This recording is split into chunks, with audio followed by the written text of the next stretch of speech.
Olá, je suis la pastora Angela Valadão, cher pasteur et dirigeant des églises au Congrès international en Afrique, Shalom. Quelle joie de savoir que le jour de ce congrès est arrivé. Il y a eu de nombreux jours d'intercession, de nombreux préparatifs et beaucoup d'attentes pour que ce événement se produise.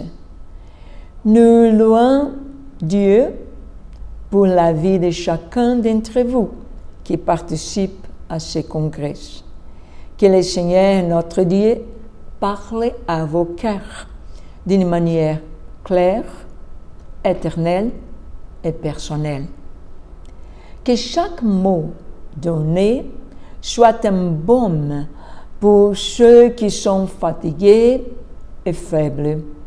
Qu'elle apporte de la force à ceux qui ont besoin de courage à poursuivre le chemin chrétien et qu'elle apporte un renouveau spirituel à tous.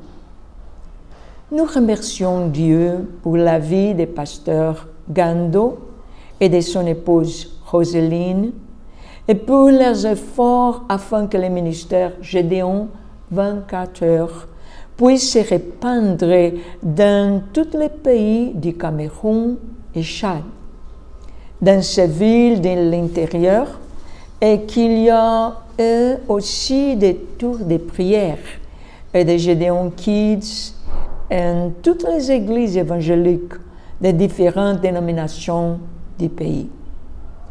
Nous vivons un moment unique dans toute l'histoire de l'humanité. Nous constatons que les nations sont affaiblies dans leur économie par les restrictions imposées par le coronavirus.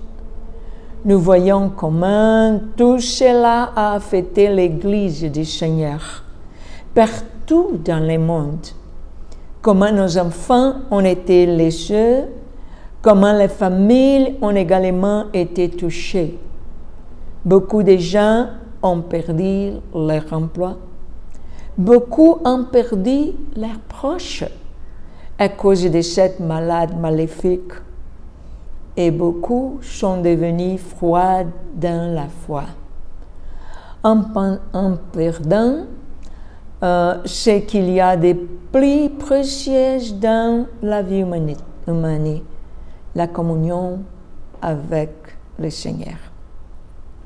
Mais nous savons que toutes les choses sont sous la souveraineté du Seigneur, notre Dieu, le Dieu d'Israël, le Créateur, et Dieu soutenant de toutes choses. Oui, lui-même décide de l'histoire et nous prépare à des actions de foi et d'espérance en chaque occasion, en chaque génération. Nous savons que Dieu est ce merveilleux plan pour les personnes qui sont appelées par son nom, les chrétiens. Les chrétiens, il désire nous utiliser avec puissance et grande grâce dans l'exécution de ces plans. Nous croyons qu'un grand réveil est planifié par Dieu avant que Jésus vienne nous chercher. Le Seigneur a promis dans Joël 2, 23 à 27. Réjouissez-vous donc, enfants des Sion, réjouissez-vous en l'Éternel, votre Dieu, parce qu'il vous donnera la pluie à une juste mesure. Il fera tomber, comme par le passé, les premières et les dernières pluies.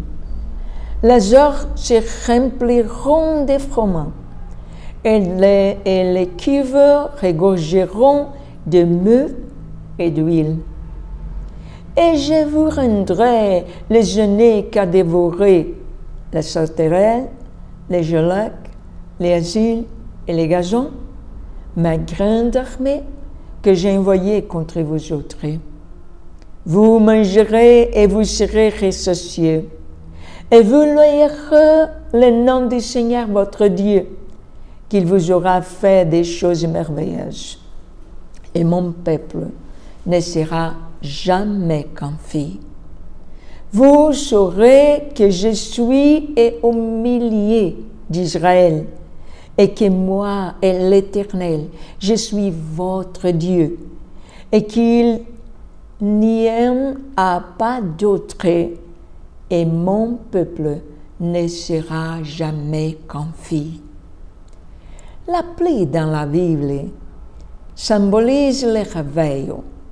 La pluie première nous parle du premier réveil qui s'est produit il y a 2000 ans à Jérusalem, lorsque, dans Actes chapitre 2, le Seigneur a envoyé son Saint-Esprit pour donner la puissance de témoigner, sans crainte de la mort et des persécutions qui viendront, pour apprendre aux disciples à marcher dans la sainteté, à bénir l'Église dans ses premiers pas et à être avec nous chaque jour, jusqu'à ce que Jésus vienne nous chercher. Et ce premier grand réveil a duré environ 5 ans, avec des chrétiens, même persécutés, se multipliant à travers du monde et se répandant à travers des nations. Maintenant, 2000 ans plus tard, nous sommes ici.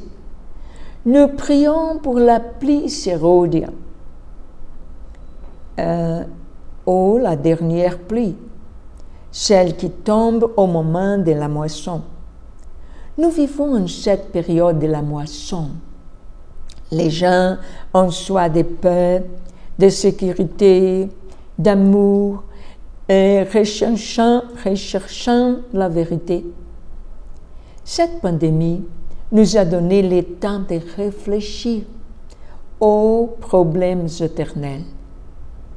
La famille sont restées chez elles et les gens ont commencé à réfléchir au sens de la vie et de la gravité de la mort. Dieu prépare les champs de cœur pour y planter l'espérance, afin qu'ils reçoivent la semence de la vie éternelle, Jésus-Christ, notre Sauveur. Nous sommes au bon moment pour prier, adorer le Seigneur et prêcher l'Évangile.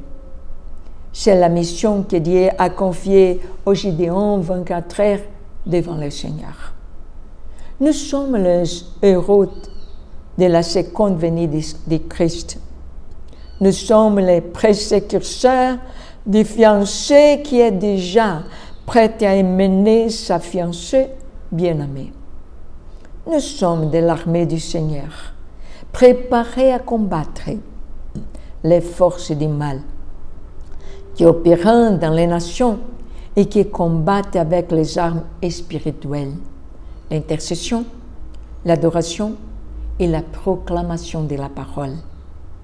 Nous prions pour que dans ces congrès, vous ne soyez pas seulement profondément bénis, mais aussi pour être des bénédictions à votre ville, à vos pays et aux nations voisines et à votre continent et à tous les peuples qui vivent en la terre. Soyez fermes et constants. Nous rappelons les recommandations de l'apôtre Paul, Romains 12, 1 et 2.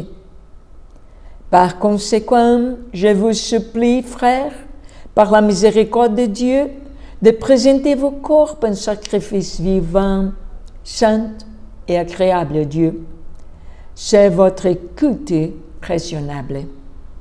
Et ne vous conformez pas à ces siècles, mais transformez-vous en renouvelant votre esprit, afin que vous fassiez l'expérience de ce qui est la bonne, agréable et parfaite volonté de Dieu. Ephésiens 6, 10 à 20. Au reste, mes frères, fortifiez-vous dans le Seigneur et dans la force de sa puissance. Revêtez-vous de toute armure de Dieu, afin de pouvoir résister contre les artifices de l'accusateur. Parce que notre lutte n'est pas contre le sang et la chair, mais contre les principautés et les puissances, contre les dirigeants de ce monde sombre, contre les forces spirituelles du mal dans les régions célestes. Par conséquent, prenez toute l'armure de Dieu, afin que vous puissiez résister aux mauvais jours, et après avoir tout surmonté, restez inébranlable.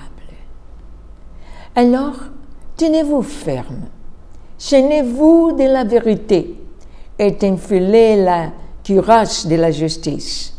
Mettez-vous pied sur la préparation de l'évangile de la paix, embrassant toujours le bouclier de la foi, avec lequel vous pourrez entendre toutes les fléchettes inflammées du malin.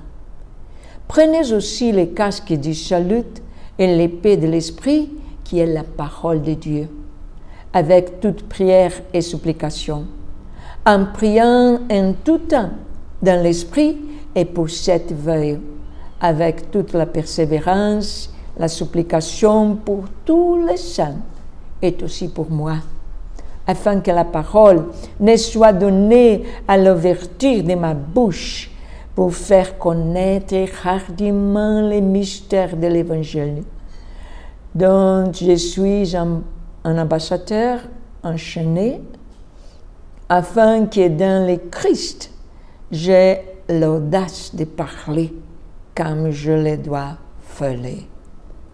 Nous prions pour vous et vous demandons de prier pour nous.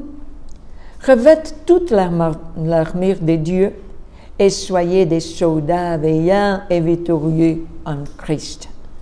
Sachez que vous faites partie d'une armée mondiale. En ce moment où nous vous parlons, il y a 2 milliers de frères dans 61 pays différents.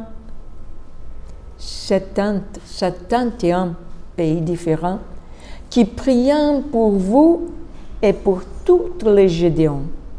Les prières montant maintenant vers le ciel, en français, anglais, portugais, espagnol, swahili, italien, russe, polonaise, etc.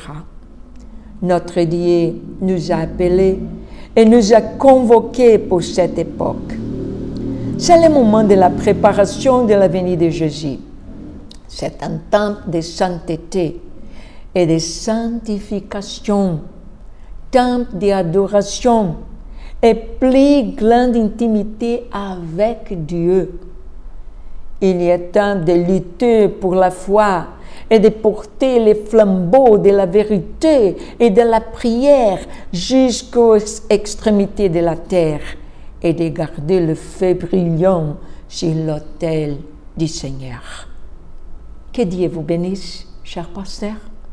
Que le Seigneur fortifie votre foi et renouvelle les forces pour aller jusqu'au bout, terminer la carrière proposée et garder la foi. Que les églises africaines soient des quartiers généraux sur lesquels Dieu peut compter.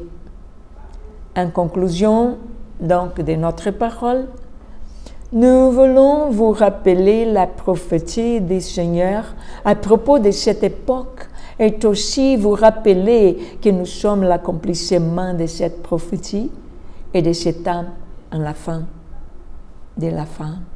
Ésaïe 62, 6, 7. Jérusalem, J'ai placé des gardes sur tes murs. Ni les jours, ni la nuit, jamais ils ne se tairont. Vous qui vous souviendrez du Seigneur, ne vous reposez pas et ne lui donnez pas de repos, jusqu'à ce qu'il rétablisse Jérusalem et en fasse un objet de louange sur la terre. Nous pouvons dire, Maranatha, viens Seigneur Jésus, et que le Seigneur nous trouve préparés et constants dans le but de prier sans cesse, s'adorer sans cesser et de prêcher l'Évangile à chaque créature, en conduisant également nos enfants à connaître et à servir le Seigneur de tout leur cœur. Shalom. Recevez l'entrainte des frères du Brésil et les merveilleuses bénédictions de notre Dieu, aujourd'hui et jusqu'à ce qu'il vienne. Shalom.